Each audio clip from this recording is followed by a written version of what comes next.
of panel discussions amongst patients and Zoom support group sessions. And now in year 2, we're kind of diversifying. We've created a lot more Zoom platforms for us patients to connect. We've got some Zoom support groups. We've got our Zoom office hours, had a lot of fun with that this morning. And we've got our Zoom working groups. But for the happy hour part itself, we have shifted gears to having panel discussions that are, and panels made up of doctors, which we're just super excited about. And these sessions are not like medical webinars, right? These are about great doctors engaging in open-ended discussions about our issues and our concerns, issues very specific to our dry eye community and things that affect how we engage with the medical community, and all of that affects our outcomes. So our ambition is that through these kinds of conversations, we can help to improve the partnership between us and our medical providers. So I'm just so grateful to the terrific doctors that have been willing to be part of this process with us.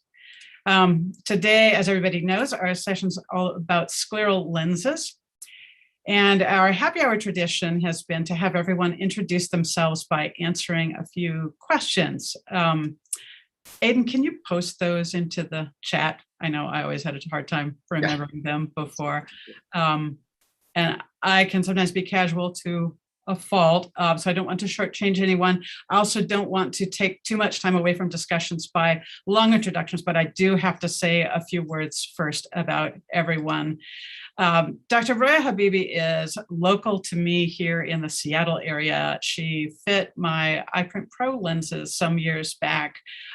She has a really wide range of experience with sclerals of various types, and is just a super delightful person that I adore. I had known many of her patients over the years here in our local area.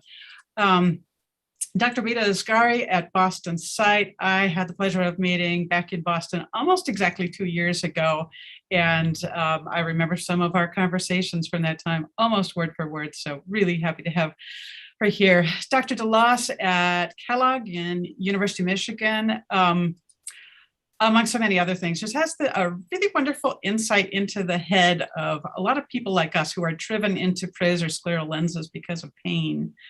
And Dr. Gloria, Chiu, I have lost count of how many of her patients I've known over the years. She's the superstar down at USC, which is one of the earliest places outside of Boston to get PROSE lenses. And Dr. Debbie Jacobs, who is the ophthalmologist on our team today, I just have no words for. She is, to my mind, the premier mind and heart of the corneal world when it comes to our kind of ocular surface disease and ocular surface pain crowd that struggles so much. And she was the medical director at Boston site for many, many years. So I know a lot of you watching know her.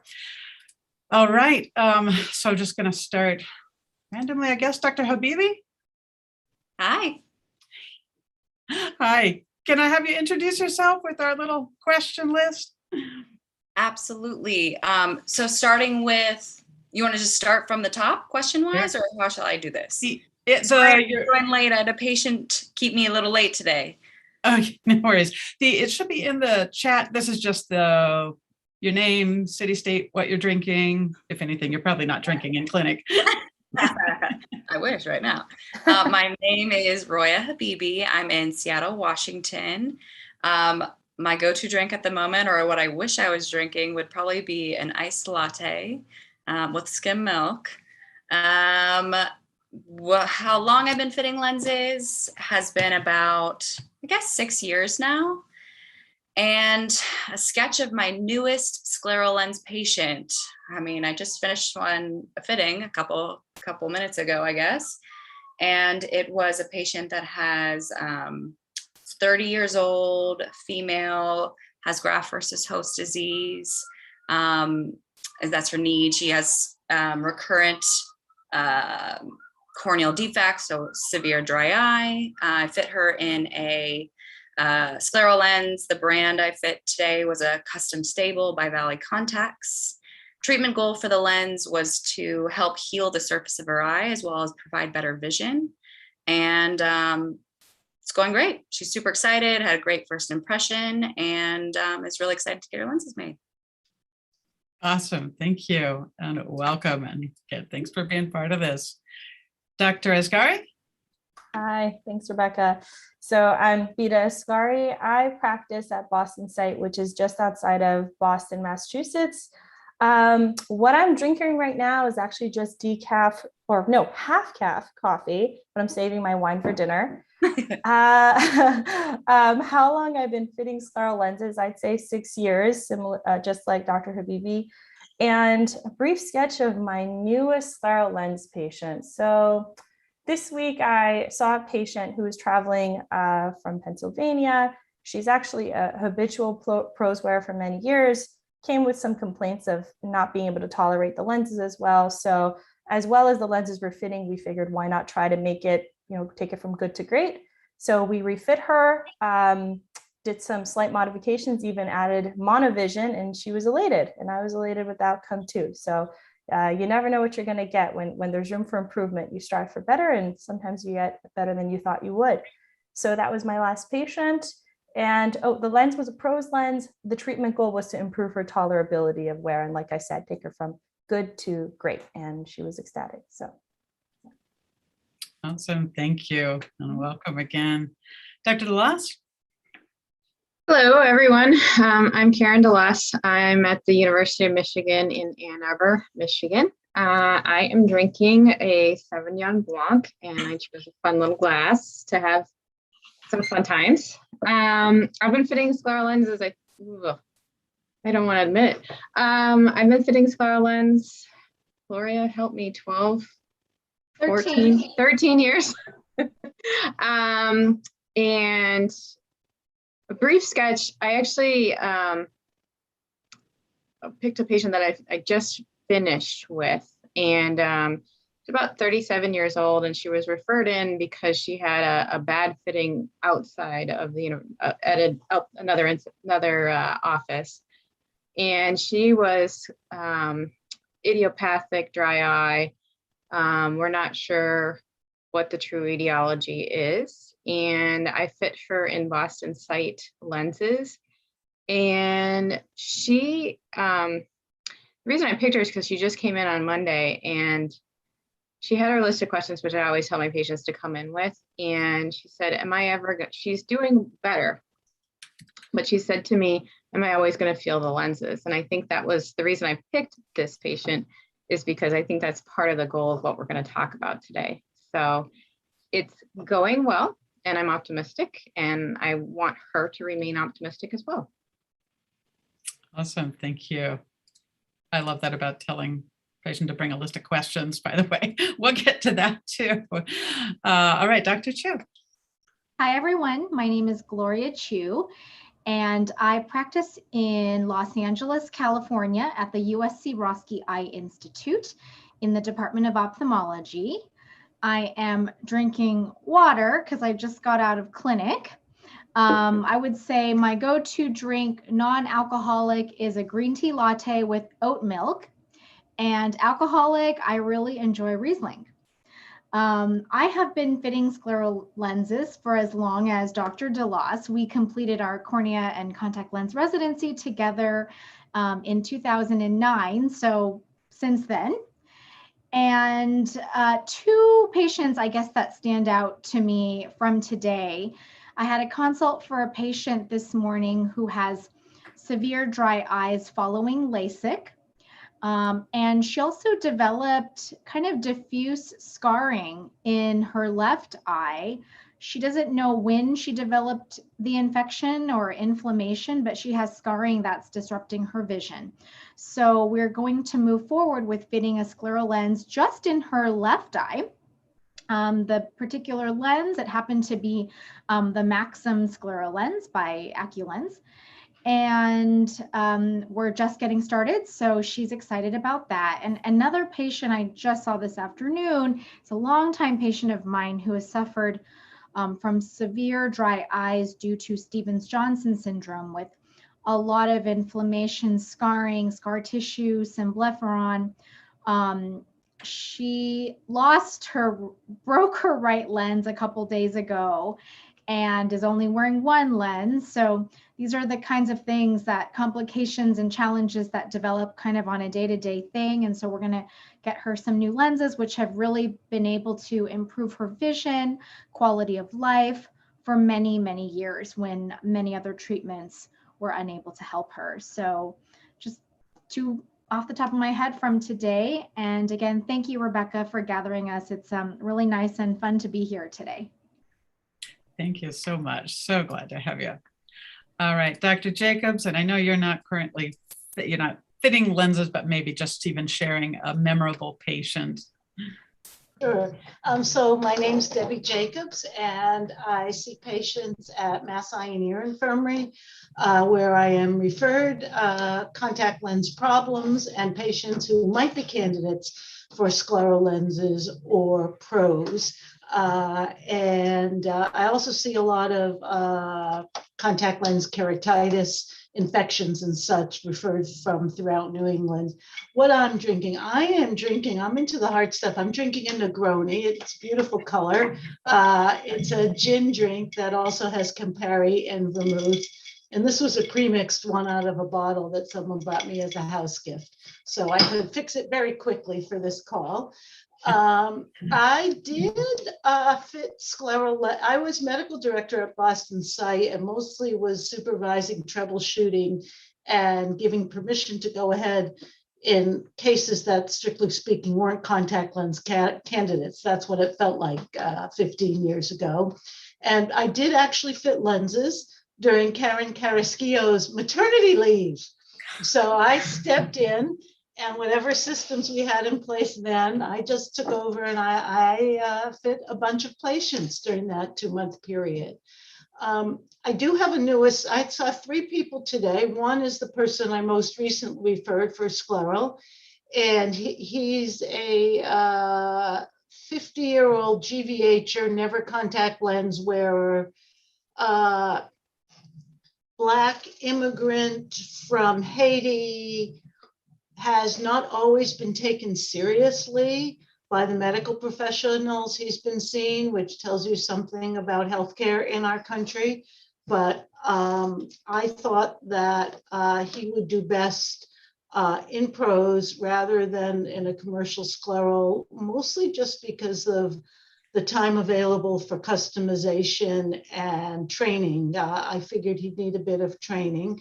And he had a second visit at Boston site and is moving forward. And when I refer patients, I do sometimes see them 2 months later, because often I find out that the referral process didn't go as smoothly as I hoped.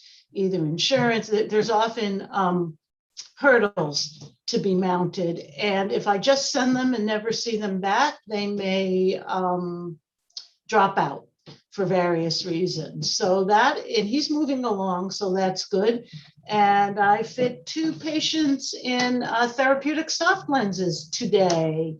So although I do believe sclerals are great, there are certain cases. One's a recurrent erosion patient, very blinky, and I just don't think sclerals are going to be for him. And another is a GVHer who was a long-time soft lens wearer. He dropped out before he got cancer. He was quote unquote too dry. And he was referred to me for PROSE and sclerals. And I started to talk about the logistics and expense, and he blinked a lot at me. And I said, well, we could try daily disposable soft lenses. They're materials that you never wore before. And we're going gangbusters with him, and he's loving his Precision 1, which is a lens I didn't know, but it's new, I guess, a Sci-Hi daily. And when I teach ophthalmologists, I often tell them that although sclerals are the gold standard, that for some patients, particularly if they've worn soft lenses before, even if they dropped out because they're dry, with more sophisticated understanding, we can sometimes find a more appropriate soft lens, and they can manage with that for a time or indefinitely. This guy has GVHD. So you weren't expecting me to launch into all that, but since it's happened today and these are important lessons, I thought I'd launch into it. So There you That's go. really awesome. I mean, I think we need the reminders that, yeah, there's, much as I love scleral lenses, yeah, there are many tools in the toolbox, and it's important that, you know, our providers know the many tools and pick the best thing for us based on all the considerations. It's not always even just what's the exact medical need. It's what can we live with? What can we deal with practically, financially, all of these different aspects. It's great. Thank you. And before we head off into our questions, Aiden, want to make sure you had a chance to introduce yourself too, for those who don't know you. Hi there, I'm Aiden Moore, co-founder and currently treasurer of the Dry Eye Foundation. Since we started it around 2018, I've met a few of the doctors on the panel today, did a brief visit at Boston site for an internship a couple years ago, and have been working behind the scenes a lot at the foundation, and I'm doing most of the technical support today. And I've got some cider from a local place in Chimacum, Fin River Cidery, and I think that's about Both it. of us, thank you, because I didn't think about it until too late. All right, so gonna go ahead and just launch straight into our questions here. And our first kind of broad topic is the process of getting fitted, our first kind of steps in the process of scleral lenses. So as a patient in this process, how do I know when to hold them, when to fold them, so to speak? When do I know, gosh, I'm just beating against a brick wall, I can't get anywhere and I should stop, or I should consider getting a second opinion and move on somewhere? Or there comes a time, and for some it's maybe after 3 lenses, because they have no context for this to know how many tries it may take for some patients. For others, it's when they're months invested into the process. But many, many people in our Facebook group especially are just questioning, where am I and where am I going? Is it time to stop? Is it time to move on? Anyone want to raise their hand to be the first one to tackle this one? It's a hard topic. Or shall I pick on someone? I think you should just pick. Yeah, I was going to say any of us Just could pick. probably just add to it. Okay, Dr. Chiu, Okay. you spoke up So- first, so it's you. I would have to say that when I feel like I cannot treat the patient's eyes with scleral lenses, whatever design it is, I would say I stop a lot sooner now than when I did when I first started, like when I was 1 to 2 years into fitting, because I didn't know, and I didn't want to give up on the patient, and I didn't want to fail, essentially. I just kept trying and trying. But now I know what complications I'm capable of addressing and which ones I can't. And so I would say sometimes it does take several cuts of lenses to get to the final most optimal design. And that could be 3, it could be 8. I know some patients at Boston site who have taken like 22 to get to their final one. I don't quite go up to those numbers now. I would say average is, if I can't get it in about 4 or 5, then I know I might not get there. The good thing is that now we have so many different types of technology to help with fittings. We have better technology to help with optics. We have better labs that can do more accurate, astigmatic corrections. We have the ability to decenter optics, do multifocals, higher order aberration correction. So as time progresses, we have better tools to help our patients. But I would say, if your doctor says, I know I can make this change, I think it's going to help with this specific area, let them try it. But if your doctor is saying, I don't know what to do anymore, I'm just guessing at this point, it might be time to move on. And know that not everyone is going to be a great scleral lens candidate. So I might have said too much there. Yes, I think I would add to it and say, first of all, I tell patients to never give up. Because in the time that I've been fitting, in the time that I've been at Michigan, I've seen things come full circle with some patients, and you never know what technology is going to do, and never know what medicine or research is going to do.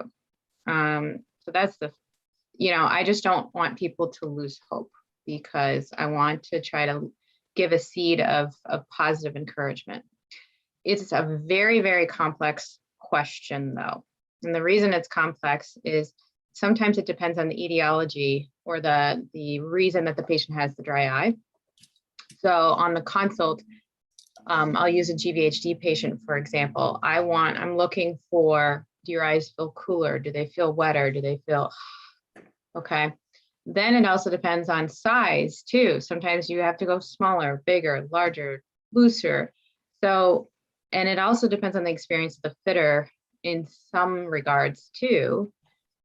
And then in some cases, if you're not getting anywhere, sometimes it comes down to a combined treatment, where for me, I'm working with an ophthalmologist who's doing oral medications, and maybe Debbie can weigh in on that, where they start them on an oral medication to kind of, if they're a dry eye patient, which we don't really know the underlying cause of it, then it's a combined treatment. So it's I would love to give the patients on this like a simple answer.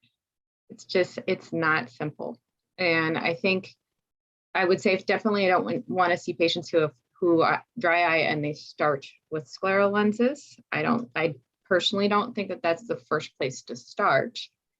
And I'd like to see patients who tried the normal treatments first before we go into the expense, the fitting, and also just the day-to-day addition to your life in terms of what you're doing in terms of your routine. So I agree with both Dr. Chiu and Dr. DeLoss here. I think this is a very complex question, and it's a very general question. I think, the fundamental thing of wearing scleral lenses to begin with is having the appropriate candidate for it. So like Dr. DeLoss said, if you put a lens on and it's not that near immediate relief of some discomfort, and then you're just putting a big piece of plastic in your eye and not getting a whole lot out of it. And the fact of the matter is you are putting a large piece of plastic in, and if your eye had it the way that we naturally want it to be, we wouldn't put any lens in there at all. But you have to make sure that lubrication, that immediate saline or the fluid on the eye is giving you some benefit. So that's number one, is making sure as you're going into this that you are feeling some benefit from it. Number two is having the appropriate expectations once you are considered a candidate. There are, like Dr. DeLoss said, there are a lot of different indications or a lot of different conditions that may make you a candidate. So let's say your expectation is that you're never going to feel anything on your eye at all. I always exercise a lot of caution with that, because there are some patients who will never get there. The expectation is never that you won't ever feel anything on your eye. I always use the analogy of like going to the dentist. You get a filling done, you get a root canal, you get a crown put on. It's never going to feel like your natural tooth. It's not your natural tooth. And you sit there and you kind of bite and you're like, it feels kind of weird. When you go out into the real world, is it something that's irritating you constantly? Is it something you're aware of? If it's out of sight and out of mind, and there's no pain, there's no real negative symptom from it, then you know that this is a reasonable endpoint for you and it's benefiting you. Very similarly, a scleral lens should never be painful. It should never induce pain. It should never induce discomfort, because then the risk is outweighing the reward. And the last thing I'll say, when should you stop? When should you consider getting a second opinion? I would say when you're at a point where the eye is quiet and you're not in significant pain, you're not having significant redness, and your doctor is telling you this is the best I can do, I would say that that's the point where to park it. And if you are having a lot of pain and you can't tolerate wearing the lens, but you're motivated, then I would invite patients to get the second opinion. It was a long-winded answer, but I hope it was helpful. That's awesome. Thank you. Just a follow up on that. When you say it should never induce pain, I'm just thinking about the word pain, and some of us have a pretty specific interpretation of that. What all would that encompass to? Because I'm just thinking of in our dry eye world and all the many symptoms of discomfort that we get that really are pain. So as somebody who's got, like, I don't know, a lot of irritation and light sensitivity, or. So that's a very good question. Everybody interprets discomfort or pain or grittiness or sanity, whatever, differently. There's so many different words you can use. But I guess the bottom line is, if the discomfort or pain that you are feeling, whatever that word is that speaks to you as the symptom you're having, if that is worse when you have the lens on, or if that's inhibiting you from wearing the lens at all, then I would say then the risk is outweighing the reward there. So those would be atypical. Those are things that are not benefiting you. I'll say everyone had great points, and I totally agree with everyone's comment. I love the filling thing. I'm gonna start using that too. But I want to kind of put another perspective on it too, because I think that people who have lenses that they feel, maybe they used to wear corneal GPs before, so this already feels like a huge life upgrade to them. But if they're having recurrent problems, say, gosh, every time I take my lens out, my eye feels miserable. It hurts so bad. It really hurts to pull my lens off. But that's just what you've always had, so it feels normal to you. If you keep getting recurrent problems, especially without your lens or even with your lens, really red eye, really, really red, watery eye, especially when you take your lenses out. I see people who maybe they had a lens that was fit for someone who fit their lens very tight, particularly on the limbus of the cornea, or very tight edges because they didn't include more of a toric design on the edge design. And those often, still it feels like an upgrade to them. They still feel like whatever they had before wasn't as good as what they have now. But if you're having a recurrent problem with whether it seems to be related to the lens or not, sometimes that might be worth even a second opinion, because a lot of people can fit a scleral lens, and it's good that people are trying. But sometimes if you don't truly understand how to fit a lens, what feels like an upgrade to you isn't as great as it could be. So there needs to be a level. Not every lens feels like butter to everyone, unfortunately. But if you're not feeling like you're making progress with your doctor and it's not feeling like an improvement, then maybe too, it's worth another opinion from another doc to that's the move on I kind of took from it too. Like maybe the provider that you're working with is doing the best they can, but maybe someone who is a little bit more well-versed and has a little more experience could get you to the endpoint a little more efficiently and ultimately better for the corneal health or your eye health and comfort. Awesome. I would add, I think that's exactly right, that partly it depends on what prior experience the patient has, what their expectations are, and what the fitter's experience and expectations are. And I do think that most of you guys are young and new school, but old school RGP corneal lenses, there was adaptation. People still talk about this adaptation. I actually don't think scleral lenses require adaptation, but that concept is a tough one to get rid of. And the other challenge from an international perspective is they use that word adaptation to mean the whole fitting process. Like people say they specialize in contact lens adaptation. So they mean that they use that to mean fitting, adapting the lens to the patient. But anyway, so that's a whole problem with the word adaptation.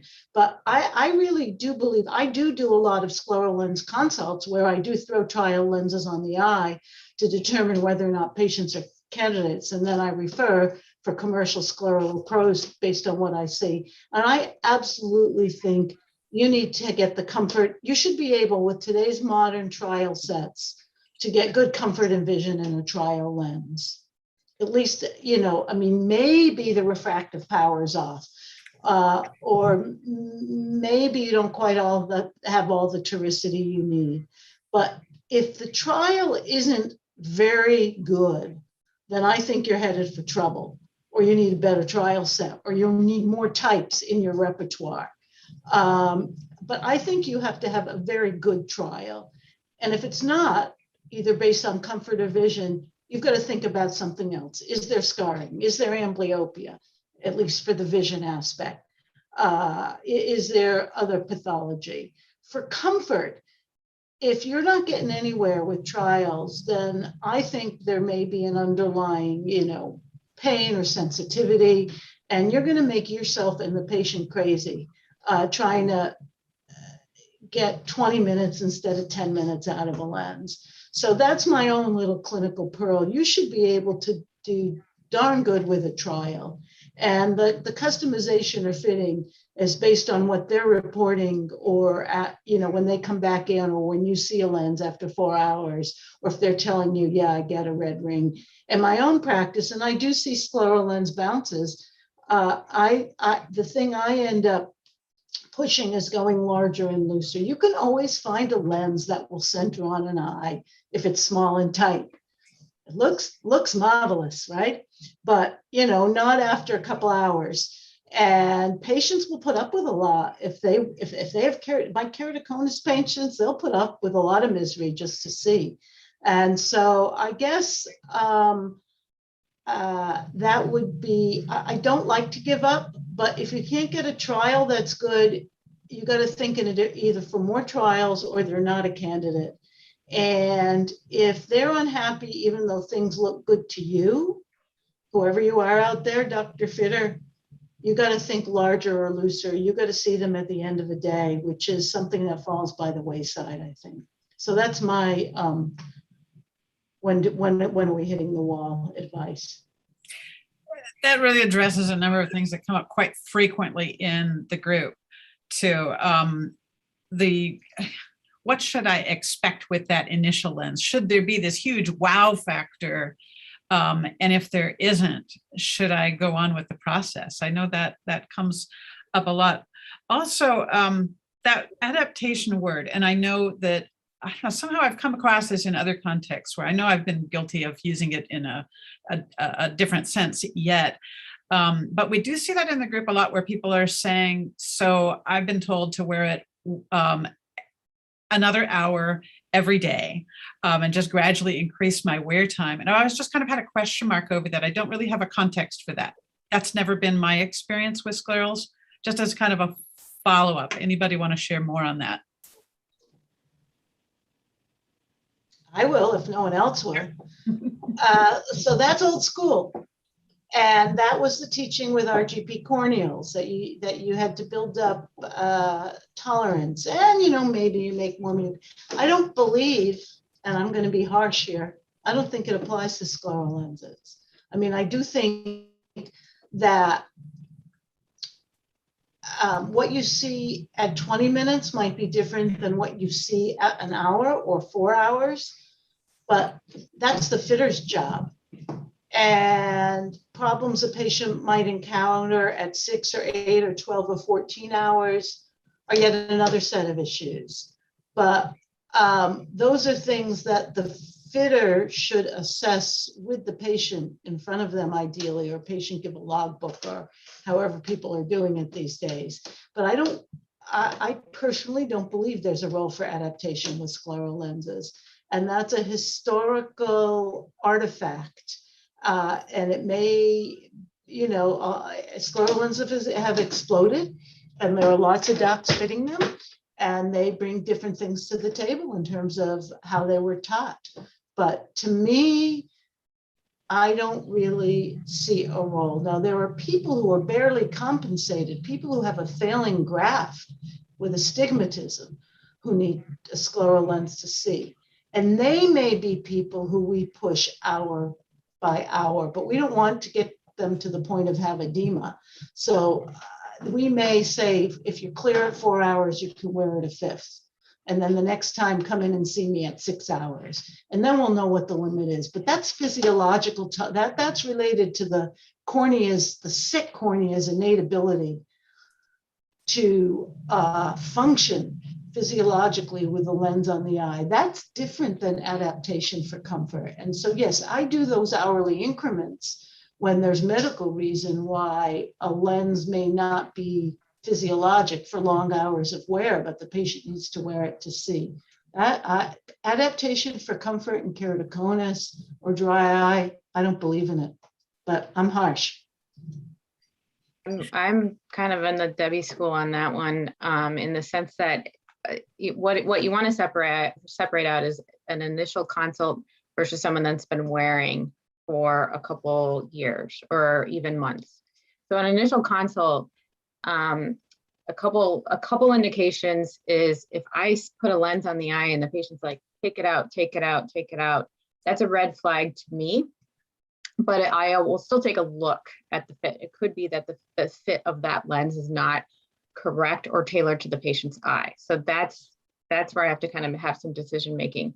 I will also try several different lenses to see if a different brand. I tell the patients it's like it's like trying on shoes. So we need to try on different kinds. Some people like Reebok, some people like Nike. So I try on different shoes. So, or for women, I always say it's like trying on jeans.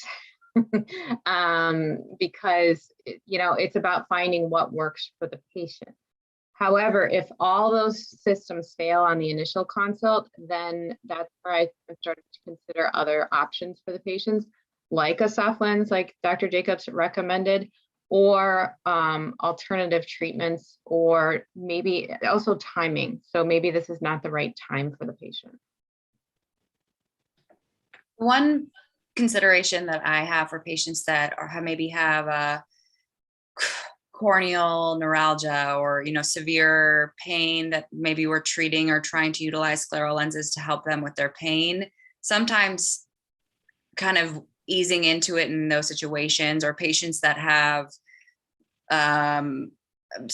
I find with like exposure keratopathy or times where they're not very good blinkers, so the surface of the lens tends to dry out a lot for them, and they'll get really sore eyelids if they're not lubricating enough. So building up wear time just gets them more comfortable with it.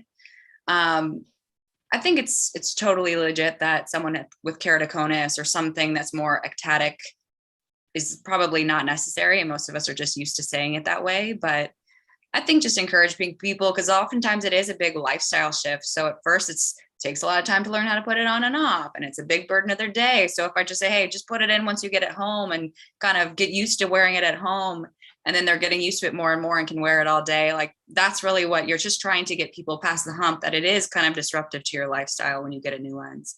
So whatever you need to do to get to the point where you can wear it all day, you don't want to go into work one day one, wearing it all day and be miserable. I'd rather you build up a little bit at home so you're comfortable now and not realizing midday you can't focus on the computer and hate me because you can't see your job or do your job. So those are other things I think people learn too during that, at least very first lens dispense. But I think there's no reason why someone who's been wearing lenses should ever have to build up, because there doesn't need to be a change for adaptation for a different design, I would say. I just want to comment. I think the definition of adaptation may vary for some people. I certainly agree with Dr. Jacobs and DeLoss in that adaptation is different for scleral lenses compared to other lens modalities like RGP contacts that sit directly on the cornea and interact with corneal nerves more. But I think there's some, maybe if I could say, adjustment period if a patient isn't used to wearing any contact lens. They do need to get used to feeling something. I mean, they might notice that something's there because they're rigid and they do protrude out. Sometimes patients say they feel their lid is gliding over a lens. There's also some wetting issues in the beginning. Lenses don't wet perfectly until sometimes you have to clean them, soak them, clean them, soak them for a few days. So some people might say that's an adjustment period as your eye is getting used to the lens.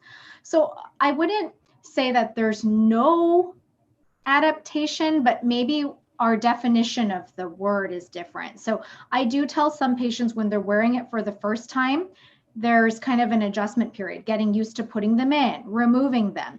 Your eyes may feel more sore in the beginning because you're doing your lid spread so many times, and you may have trouble applying the lens the first couple weeks, and that might cause some discomfort as you're wearing them. But so I feel like it's not a hard no, there's no adaptation period. I think it's more of an adjustment, as even when I wore soft lenses, I had an adjustment period. So I think it's okay to, warn our patients, there's like a period where you're going to get used to a new lens, especially if they haven't worn them before, but it's different from, for instance, RGP contacts.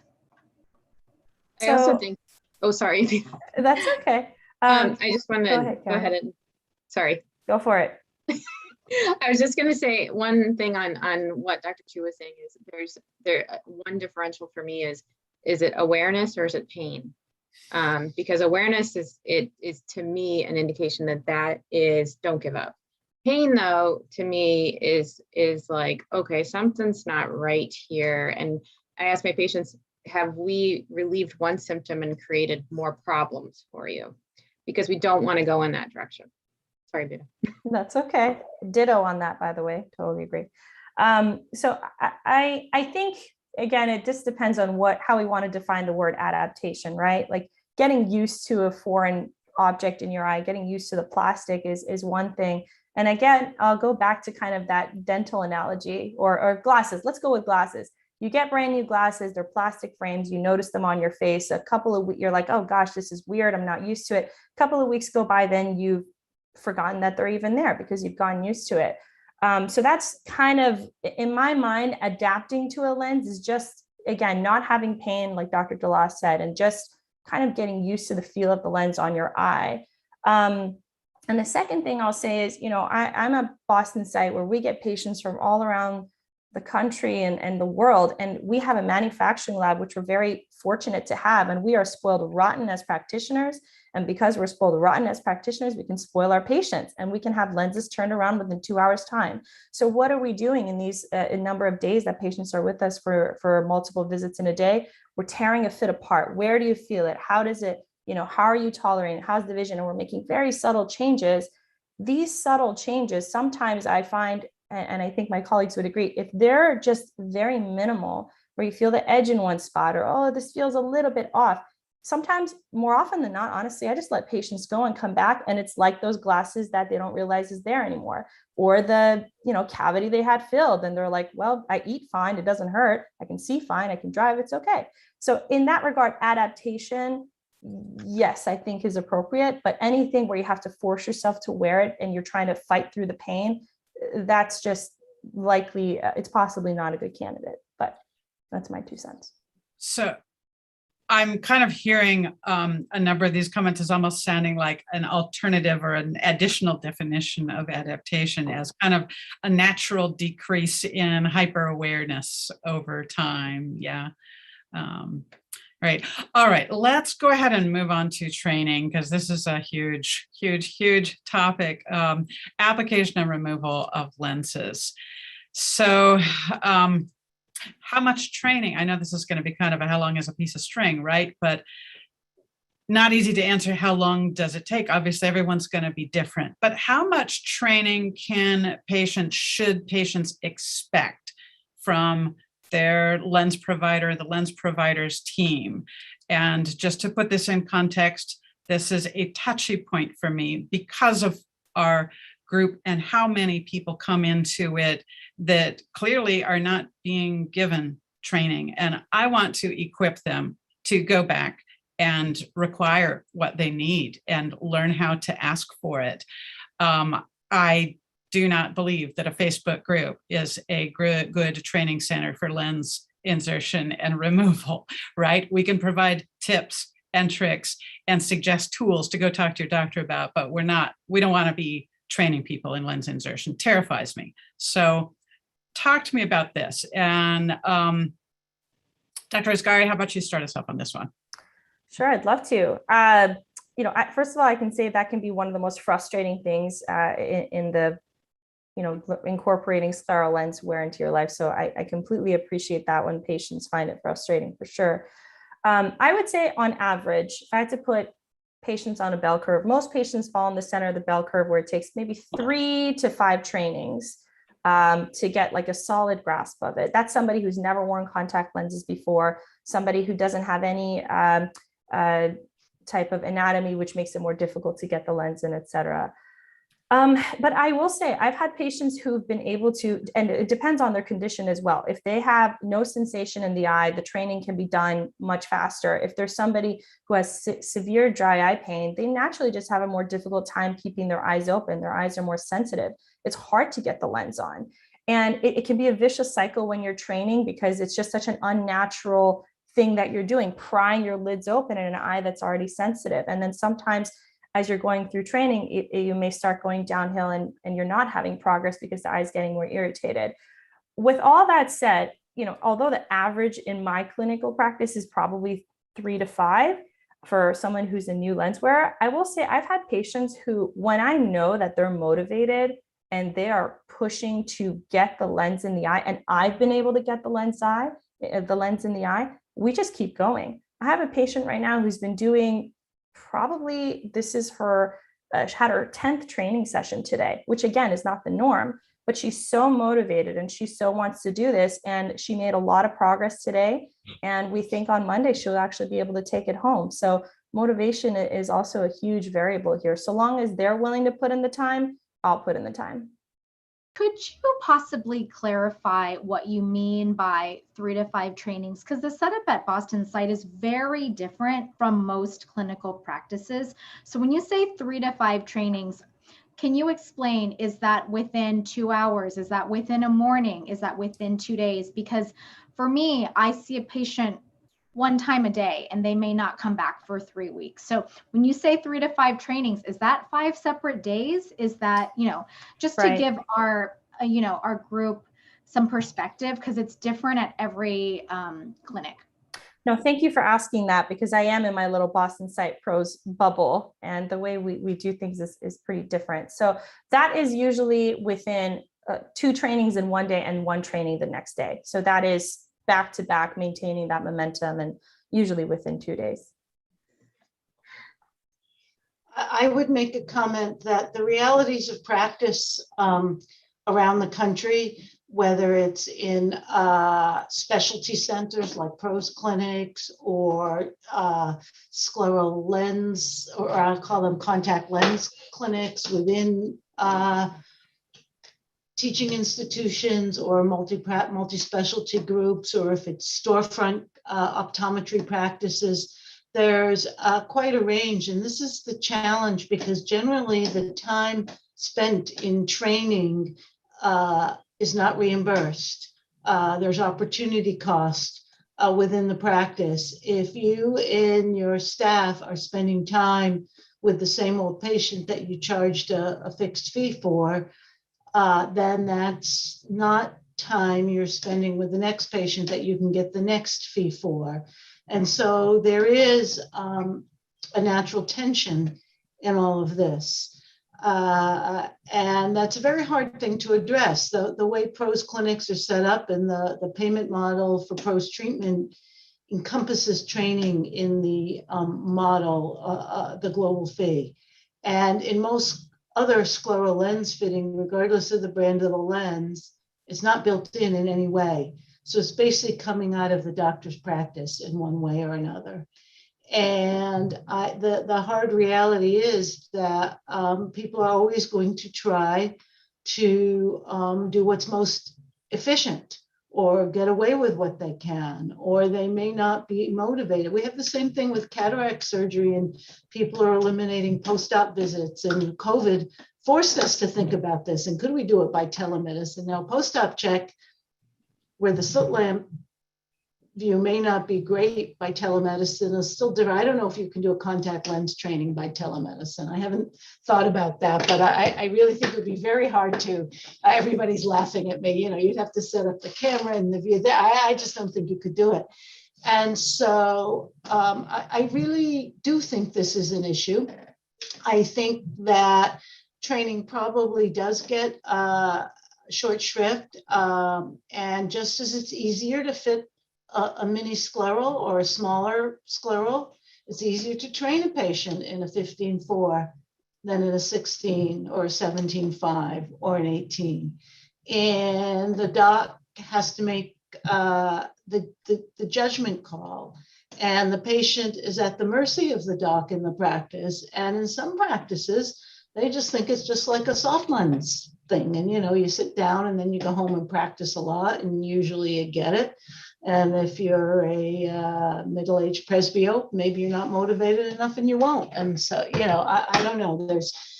There's different ways to think about it. So I do really, I applaud you, Rebecca, for bringing this up, because it is the limiting step, despite all the good intentions of the fitter or the lens or the fit, that this is the barrier. And I continue to, I'm not in the trenches so much, but when I review papers and see papers as part of my sort of expert role that comes up more and more these days, I see the scleral lens failures, and more often than not, they're training failures. They're not fit failures, meaning it's not that you can't get a high enough vault or it decenters or that you can't get good vision.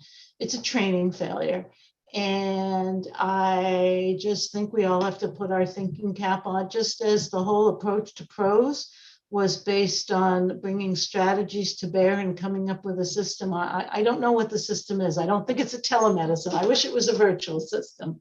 But if there were a way to enable providers to spend more time or to certify trainers, we have all kinds of certified trainers in yoga and Pilates and Zumba and Bali. I don't know if there should be certified scleral lens trainers, and that's a credential that techs can get, and they can learn the tricks of the trade. That might be a good thing. I used to decondition people with anesthetic. That's probably taboo. I don't know if anybody at this table would ever do this, but I would authorize that sometimes. So there are some people who need a lens and need to be trained. And I think the idea of maybe having certified trainers might not be a bad idea. People who love doing it. It's a calling. Some docs hate it. That's the reason they might tell, I don't like doing sclerals. I hate training the patients, Rebecca, any thoughts on it? I love that you've brought up the cost issue, because this is not something that's intuitive to us, the patients, especially if we worn any other type of contact lens before. Our context for contact lens cost is like here, and all of a sudden we paid this whopping big fee, and it would never occur to us spontaneously that our doctor is not getting paid for the work that they're putting in when training gets challenging. And it's a gap area. There's pressures all around. I love the idea of finding some new and just innovative ways to address this that works for both patients and doctors. The thing that disturbs me so much is I see people pouring into the group who are at home spending an hour, 2 hours trying to get their lenses in. They're frustrated and they're sore. And I'm like, you're going to give yourself an abrasion, can you please go back and gently or not so gently demand more help from your doctor on this? You should not be sent away with a plunger and try this. We need that supervision, but yes, that there's a cost factor to that. What is the answer? So I would like to comment. Thank you, Dr. Jacobs, for all those comments. I want to stress that training to utilize your lens or device properly is part of your treatment. It's not just fitting a lens that looks good on the eye and feels good and that you can see well with, but you need to know how to handle it and how to put it in, apply and remove appropriately. In my clinic, when I first started my clinic, for 5 years, I did not have any assistance. I had no tech, I had nothing, I did everything. And I trained all my patients personally. And it was very tedious. It's emotional. It is, you're really gonna get to know your patients. And I wanna say that on average, it took, I would say, most of my patients could learn the appropriate skills within one training. And that is about an hour of time. Some patients required 2 visits. So I'm going to say visits on separate days. And maybe that's about 2 hours. I had one patient early on who had Stevens-Johnson syndrome and took 7 trainings, and meaning about like 7 hours of my clinic time. With the whole cost and billing, I didn't get paid any more for him and the 7 hours I spent with him than a patient who was able to take their lens home in one visit and maybe where the fitting was simpler. So it's so important that your doctor can verify that you are skilled enough to take your lens home and use it safely, because it's a medical device. Not just that it feels good while it's in your eye, but you need to feel, the patient needs to feel comfortable with the application and removal process before they take it home. And if my patients don't feel comfortable, I don't let them take them home. I will make them come back and demonstrate that they can do it efficiently, because I don't want them to be calling after hours. My residents and fellows, they don't like that. And then I'll get a call. So I need to make sure my patient has passed, knows the techniques and skills before they can take it home, whether that's in one visit or one training, which is maybe 45 minutes to an hour, or if it's 4. And I have had that happen. But I would say the majority can get it within one visit. And my training sessions are about an hour. I think another thing that when I was in school, or when I was finishing my fellowship, I realized that a lot of times, even like the way for us, we get a patient's lens, we order, we put all this time designing this beautiful lens. And in the past, we used to get like the lens in a little case in a Ziploc bag. And it was like, okay, now what do I do with it? So you'd have to like put together all the things to give the patient. And it just felt really like shoddy on our end too. So now oftentimes we let you leave with often a patient kit that'll include your plungers and your solution and your lenses and maybe a cleaning solution sample. So I think that's crucial for patients to be able to leave with that, number one. Number two, no one remembers anything you say. And that's not anyone's memory, but like no one's going to remember anything you say. So early on, I made myself a little patient handling guide for their scleral lens that talked about how to put it on, how to take it off. I'd make them read the pamphlet right before I went to go get their lenses before practicing, and just say, hey, if you forget everything we talked about today, go back and look at this manual in the future. Because if you come back in here putting, your Boston cleaner in your lens, I'm gonna be upset because you're gonna forget which solution goes in this and which solution do I use that for? Or can I use water? Or all those questions, like no one's gonna remember. It's just unrealistic because it's a really new system you're learning that has a lot of nuances that's really important to get right. So you spending time just learning is important during that training session, especially if a lot of patients, like everyone's saying, do tend to nail it on the first try. But I think also it's important for certain people, like some of my hardest patients, or sometimes I do luckily have my staff, my team. I think it's super important because as a provider, we have our clinic and our day planned out. And without my team, I mean, my technicians literally saved my life. They spend so much time. Half my patients love my tech more than me sometimes because they get to get that really special experience learning how to wear your lenses with them. And they teach them all the things that I maybe don't have time to spend talking through. And your team needs to be able to back you up and have all of those things nailed down. But you also need to know when to get creative. Like my technician most recently, Hannah, came up with this amazing idea of taking a pixie cup, poking a hole in the top with a pen, putting your plunger in it to help with people who are struggling getting it on. So now you can just lower your face onto the lens, or you keep getting a bubble. What do we do next? Don't keep trying. Maybe start using Celluvisc in the bowl and then work your way out of that and go to the saline only in the future if you'd like to. It's a little more affordable or whatever. You got to figure out how to get creative for people who are struggling so you can change how they're doing it, because maybe a different way is going to work better. So I think that's really what helps. Sometimes my tech will come and say, hey, they're just not really getting it. So I'll pause, go look and say, hey, let's do it a different way. Maybe you just need to hear someone else saying it a different way, and that can give you maybe get better luck. So I think it's just like be their cheerleader, because most patients get down. Like a lot of people are like, God, this is so hard. They'll get really upset with themselves. Like, I can't get this. And you just need to be like, no, this is really hard. This is hard. You're going to get it. If you don't keep trying, like, that's okay if you want to give up, but like, you're going to get it. And this is normal for it to be really hard. So I think that's another thing too, is like, you do need to have the time for them. Of course, it's important that they don't hurt themselves. You need to know that they can adequately do it, but you're not going to get it day 1 perfectly, or day 3 or day 7. It's going to come with time and practice. And it's really fun to hear people come back to their follow-ups and say, I spent only 5 minutes getting my lenses in today, but my left one maybe took 30. And whatever, you're going through the curve of learning, and that's expected too. And I think that's important to know. Like it is hard.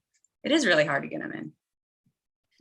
I'm thinking back 15 years, gosh, almost to the date, I want to say, when I went to Boston site first time, and 18.5 millimeter lenses. And, I'd worn other specialty lenses and things, but nothing quite that large. And I did it perfectly while I was there. And maybe the first couple of days afterwards, and then like a week later, I just choked. I don't know, could not get the lenses in. So it took more practice and some more coaching along the way. So the support, I think, is really helpful and important. I want to ask on the removal topic, do you, I didn't really have this on our list, but it occurred to me because of things I've seen in our group, do you expect patients to learn a removal technique that doesn't involve a plunger so that they have a safety valve when they're stuck out of town without one? I mean, we get these messages at midnight in the Facebook group.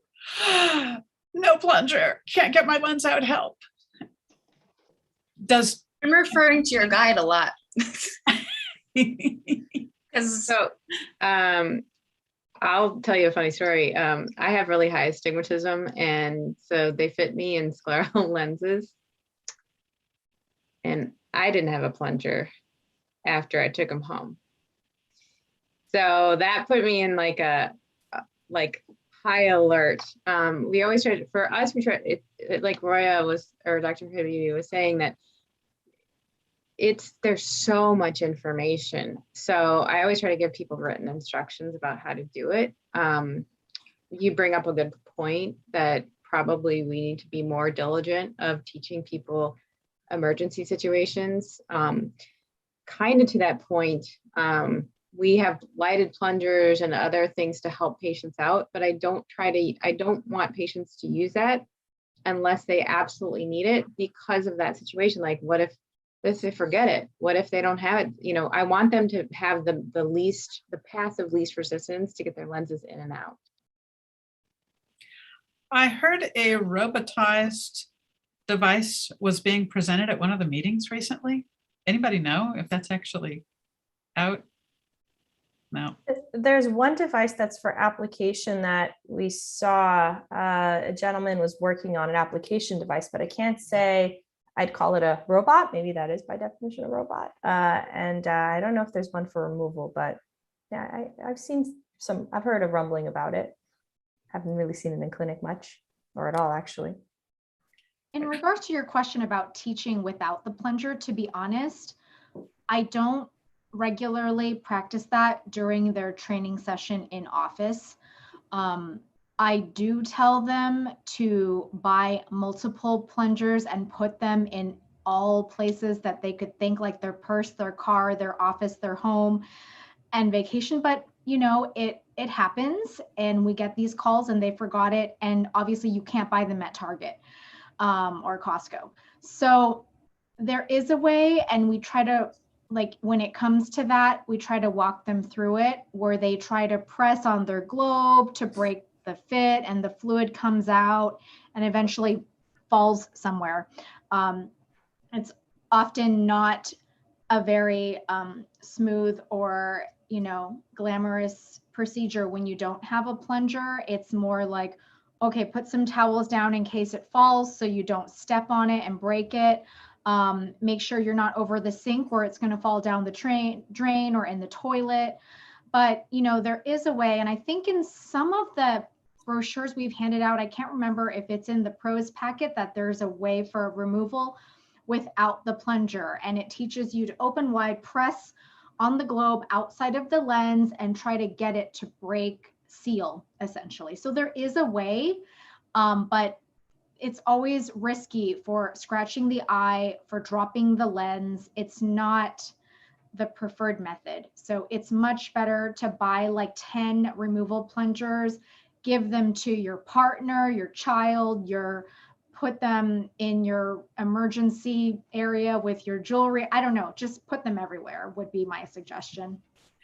Thinking of Cindy in our group, who has popularized the idea of using a pill holder that you can get on a key ring that will fit a DMV Ultra perfectly, which is a great way to just That's not leave awesome. it out. I remember a year or two ago, we had someone in our group who did everything right, was traveling out of town for work, had everything in a carry-on, right? But then was forced to gate check the bag at the last minute and the airline lost it. And so out in the middle of nowhere with no plungers. Yeah, stuff happens. So backup plans are good. Just for 1 second, I want to go back to this idea of certified trainers because that really excited me. And then I want to move on to the kind of lens care and solutions, just in the interest of time. Is this an idea that hasn't come? Is no one's doing this? I mean, I've always found it a little bit surprising. It feels like techs generally aren't very involved in that training process, but I don't really know. I mean, anybody want to comment on this? I will say the technicians we have, and the reason we are, we're set up in a clinic where we have a training schedule with technicians who get trained specifically. They're not certified because there's no such thing as Dr. Jacob said, which I love that idea. I think we're all for it. But basically, our technicians are as close to being certified as one could be, in my humble opinion, because they focus, and that is what they do. We have, patients who come in and they're just working with the same technician who can work with them with, multiple trainings as they go through it, as they spend the time with us. But so I would say in our clinic, it's probably the closest thing. But, when I was a resident or when I was in school fitting lenses, like the rest of my colleagues, I had to do it myself or teaching the patients. So outside of in our clinic setting where technicians are specifically being trained to do this and doing 45-minute trainings at a time, I'm not familiar with any other setup that's similar. I think there isn't one, but it's a good idea. I just thought of it here, but I think this is something maybe the Scleral Lens Education Society. I mean, Jacopo trains clinical techs, and there's this hierarchy of an ophthalmic tech, ophthalmic assistant, but it could be a little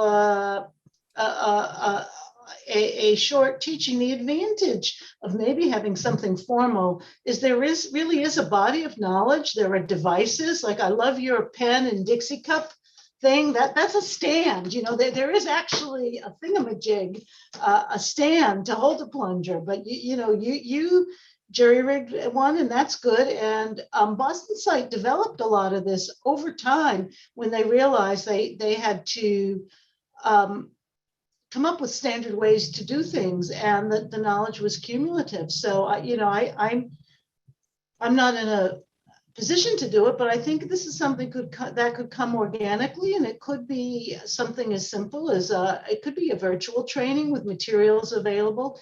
Boston Site did put together a one-page sheet in their guide on how to get your lenses out when you don't have a plunger that has pictures, and we put it online early precisely because we had patients from hither, thither, and yon who would be, somewhere, and they didn't have plungers. And the web was not as ubiquitous as it is now, but certainly a one-page thing, even a YouTube, how to get your lens out without a plunger. I don't know who wants to make that, but somebody could. Yeah, I send people to those, and we've got them embedded on some of our pages and things. But there's all these special situations. There's normal usage, and then there's, the Parkinsonism, partial paralysis, people with an incredibly strong flinch reflex, or somebody who's going along just fine with their lenses until they break their right arm. And so we have a lot of fascinating discussions about that in the group. I've just been working lately on trying to suss out more that we can kind of pull together in one place. Here's what to do if you lose the use of the limb that you use most for handling your lenses.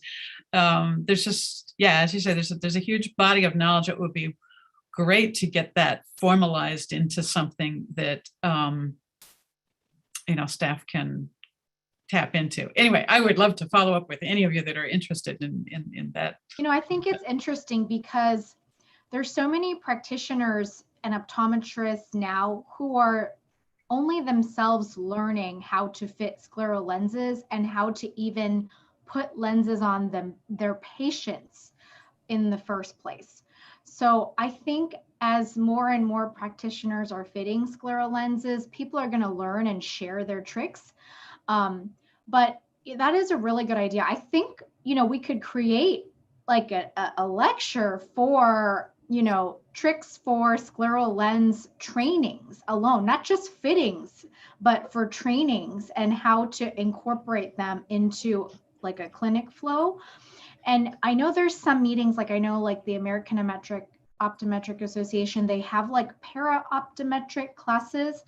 Maybe somebody could create a talk or something or workshop there to teach the staff about scleral lens trainings. But I think that's a great idea. And because trainings are so crucial to getting a successful fit and treatment, I think we need to definitely focus more on it. And it's also an evolving area, because it's not only the technique, but it's the supplies, which I know we're going to segue into soon, but the supplies are changing on a daily basis, which makes it difficult to educate our patients, because you educate them and they go to the store and it's out of stock or discontinued. You can't find it. So it can be challenging, and it's almost like you need like a live website to update, and patients can go there for questions. But I think there definitely should be more education for training, and maybe some of those para-optometric meetings focusing, geared towards staff would be great. All right, and with that, we are going to move into the solutions topic, which is, I'm seeing questions that are coming in too that we'll get to in a little bit of it. And one of them is about, some of our solutions that are just not available right now. It's a problem area. So our question is really how you approach the scleral lens solution topic with patients, this is again part of training really, but how you instruct and educate. And I come into that question with a great big chip on my shoulder about the absence of written instructions. And one of you, forgive me, I don't remember who now touched on this, that you just can't expect people to remember everything that they were told during the session. We patients, we will sit there and we will nod and smile and act like we get it all. And yep, I got this. And then we're not in the chair anymore. We're at home and, oh my God, what did she say? Which one of these was for what? We patients need written instructions for stuff. So tell me about what you do, how you feel about this. Let's see, Dr. DeLoss, why don't you? I think Dr. Habibi was the one that mentioned that. So I want to give her credit for that. We haven't started incorporating like a checklist of what we recommend with all the other what we could find in terms of solutions, so that we check off what we're recommending for them. We also give them a list of resources of where they can buy them that maybe isn't up to date. The most common is where to get the Puri lens, because that's what we typically recommend. We're not in a position at the university to sell any solutions just because of proprietary interests and things like that. So we give the patients everything. Some clinics actually sell the solutions and say, this is what we recommend. That's why I also do the follow-up where I have that list of questions when patients come in, because what happens is I want people to go home and exactly like you said, I myself go to the doctor and I'm like, yeah. And I'm like, oh, what did they say? So I have them come up with a list of questions. It's most commonly lists of like, oh, I have this solution, or they get home and they're like, what do I do with my plungers? How do I clean my plungers? There's this one, but what do I do in the morning with this? And so that's when I have them, I just tell them, come with a list of questions. But it's also an opportunity to catch any gaps in communication and make sure that they are doing it correctly.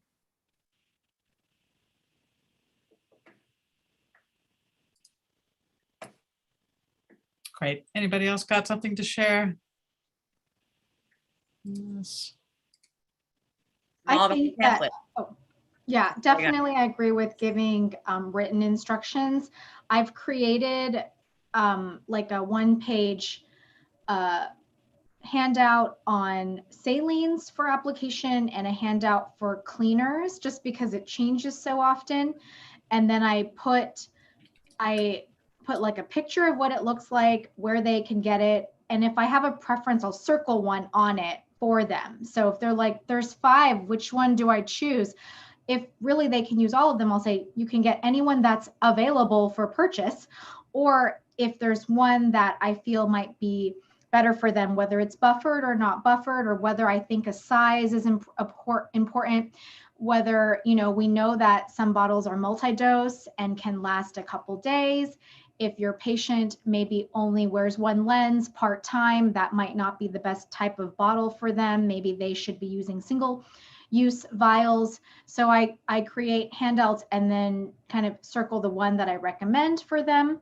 And I think obviously the dry eye shop is a wonderful resource for patients, that there's also updates about what solutions are on recall and which ones you cannot find at the store anymore, such as, you know, there's been some changes with Refresh Celluvisc, Neutrophil, Lobob ESC in the last couple weeks and months. So I think Dry Eye Shop is a wonderful resource. Obviously, we're here because of my big fat scleral lens. So I think having appropriate moderators on sources like that, even though I know, Rebecca, you don't always want to be responsible for all of that. And ultimately, it comes down to it's the doctor's responsibility. But I think they're great resources to push the patients in the right direction and to guide them. I've been exploring very much lately what is the role of the group, because like I said, I just feel keenly aware of what isn't our job, and that's not to be the professional eyes on what someone's doing, or to tell them what solution to use too, because that's patient specific too. We want to kind of equip people with questions to take back to the doctor. I mean, I'm going to give an example right now of just verbatim a question that was posted recently. What do you use to clean and soak your lenses at night? My doctor didn't tell me anything about that, but in all fairness, I didn't ask. Who wants to respond to that? Dr. Azghari, I see you shaking your head. I mean, that just shouldn't be the situation. I mean, you have to, I mean, the best way is to give you a sample of some sort, a kit, like Dr. Habibi said, that is, I mean, you got to get something where when you take your lenses home, you know what to do with it. So, I mean, I feel for that person who didn't get it. That just should not be happening. You have to have some type of sample, call the doctor's office in case it got lost in translation or it got missed. Like, what am I supposed to do? And if you're not sure what to do, and you take the lens out, then just leave it out and don't put it back on until you know for sure how to actually take care of it. Because the last thing you want to do is, not follow through with proper disinfection and then put the lenses back on the next day. That is the last thing you should do. So if you're not sure, or if you don't have the supplies, call the doctor's office and hold wear until you know what to do. I think something that's super, I think we're sort of all echoing this, but a scleral lens is super complicated. There's so much to go into, like what you do once you're at home, how you take care of it, how it takes care of you, literally, in its function and how it works. But also, like in a normal busy practice, it's very hard to literally mention every single one of these little things. And so a practice that doesn't do this frequently or regularly, not only maybe are you not getting the most efficient fit, or maybe everything spelled out as nicely as most people would like to see it, but that's where people tend to be missing gaps. And like, I'm a huge believer in what the scleral lens can do for the eye, but I also believe that if a practitioner isn't equipped and isn't equipping you with the right things, then that's also not the right fit, especially because it is a medical device and it can hurt you. I mean, I've had patients that say, oh, I got an infection from my lens. It was causing me a lot of pain, blah, blah, blah. I can't wear them anymore. And I look at their eye and they're perfect for it. Maybe they have scars, maybe they have whatever, that they really need this therapy. They just need it to be done the right way. So I think it's super crucial that someone really understands how to set you up for success, because it can very much not be successful if it's not done the right way either. I would say Dr. Habibi has a truly outstanding patient handout for this. It's like a booklet, if I remember right. I mean, just Cute. covers so much detail. I bring it on, the more the better. I think what I'm hearing and that I'm enjoying so much is I want patients to be empowered to go back and ask for what they need. We need this stuff written down. As a bare minimum, need enough time in the chair where with our pen and paper, we can write down everything that's said, but really it needs to be provided to us because we won't remember it. We'll get it wrong. I am horrified when we have conversations on the group with folks who are, storing lenses in Pure Lens or another saline. Nope. We need to know what the roles are of the different solutions. And if we can't, I love the discussion about, here's my preferred one, but here are some other alternatives. It's so helpful to provide that because we have these chronic solution shortages. If it's not something recalled, it is something on chronic back order. We just kind of bounce around from one thing to another. Right now, I mean, we have the double whammy of Neutrophil and Celluvisc not being available. And hopefully Celluvisc is supposed to be back online in another week or two, but these things are really hard on us patients. We don't automatically know what we can use instead. And sometimes there doesn't seem to be something available for us to use just instead. All right, I'm looking at the time and I know we've got some questions coming up here. So I'm gonna go ahead and circle to our kind of a wrap up question, and then we'll go into questions from people that are attending here.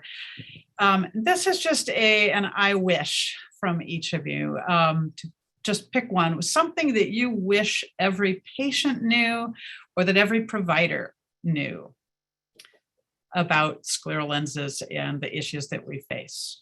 Dr. Chiu, can I pick on you first? Okay. So I am going to pick, I wish every scleral lens patient knew. With social media, you see what other people are doing and you tend to compare yourself to them and their situations. So I wish every scleral lens patient knew that they are unique and that what works for one person on a Facebook group or Instagram may not work for you. And what works for you may not work for another person. So if you're having a great experience and a great situation in a particular lens, the person next to you with a different diagnosis and different eye anatomy, it may not work for them. So I'll leave it at that.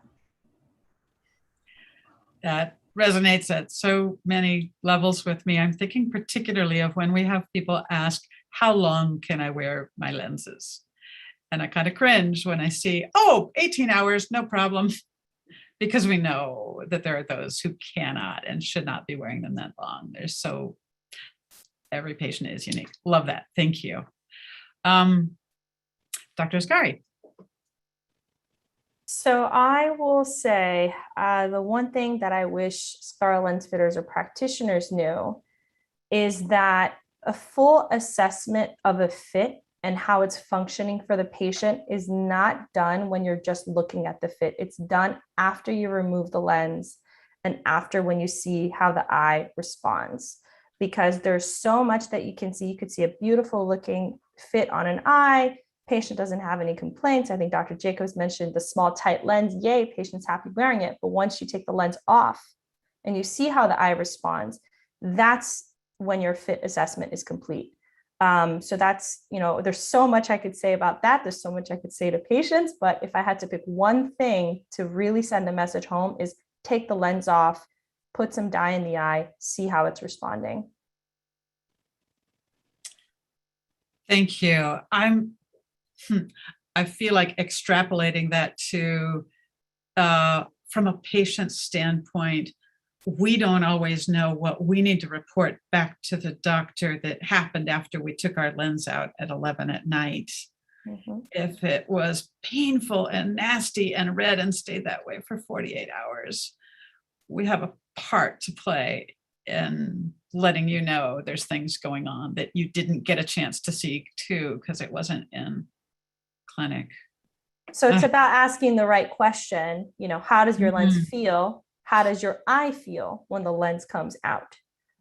So, you know, as much as it's the dark, you know, it's great if a patient can come in and say it, but you may not know what you're supposed to report. So it's a team effort. And, you know, there's so many questions we can ask in so many different scenarios, but I think just keeping that on top of mind and trying to report that if you can is important. But how your eyes feel with the lens on and off is, you know, they're both important to report to your doctor. Thank you so much. Dr. DeLoss? It could be just because of my experience with, I would like the eye care provider field to know that not every optometrist is a specialist in scleral lenses, and you don't have to be. I don't like the retina. I'm capable of certain things, but I know when to refer. And we should all be advocating for the patient. And if I'm not getting somewhere, I'm going to send it to a colleague. So it's about the patient. It's not about us. Thank you. Dr. Habibi? Okay, I think I'll go with what I wish every scleral lens patient knew. One of my newest favorite things to say to patients is that fitting a scleral lens is like fitting a tailored dress or suit, depending on the guy or the person. Each fit gets more precise and each part better, ideally, with each modification, and that's all part of the process. The contacts are just a lot more complicated because both vision and comfort are involved. So sometimes people get their first lens, especially during the dispense, and they are like, wow, this is terrible. I hate it. I can't see anything up close. This isn't gonna work for me or whatever. And it's all part of the process, part of the tailoring experience. Awesome. Thank you. All right, Dr. Jacobs, your parting pearl before we go into our patient questions. You know, I'm probably going to beat a dead horse with this, but just because a lens centers well, there's a vault, the patient can see well, and they're not complaining, doesn't mean the lens fits. And it's very easy to fit a small, tight lens. And tight lenses are more comfortable than loose lenses. But so I guess I would echo, and now I can't remember, and I guess it was Gloria, but it's anyway, I think you assess the fit at 4 and 6 hours later.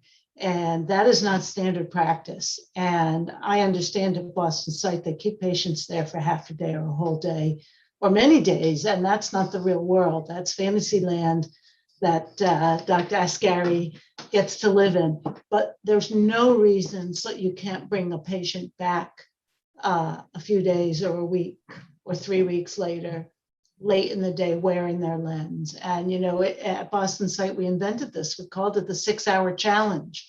This was our own way of codifying what we'd be looking for at what point. And, you know, I don't know, maybe you don't have that anymore at Boston site. Maybe it's 4 hours or 2, or you let each doc decide what they're doing.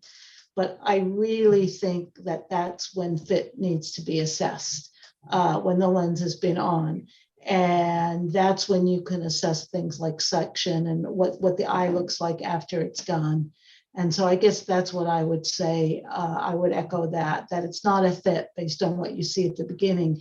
Anybody can put a 15-4 lens on an eye and have it center well and be pretty well tolerated. It's much better than a 9.0 GP corneal. It's another planet, but that doesn't mean it really fits. So that would be my point for fitters. That was Bita, not me. But It was Bita. Okay, so Bita, you are right. And tell me, do you still do 6-hour challenges at Boston site? Is it flexible or? Oh yeah, we do 6 hours. Sometimes I'll do 4 if I, you know, but that's sprinkle here and there. It's usually 6-hour challenges. And that is a good tip to tell patients too. Don't put your lens on 15 minutes before your appointment. Put your lens on as long as you can before your appointment so we can really see what you're experiencing as you wear it. I think doctors should also ask, how many hours have you had it on today? during that Definitely. evaluation. That's very important. And I ask, how many hours has it been on today? And how many hours do you wear your lens on average? And that gives me a good idea of, are they wearing them? Are they, and how long? And if it's only once a week for 3 hours, what is the problem with it? So those are good questions too.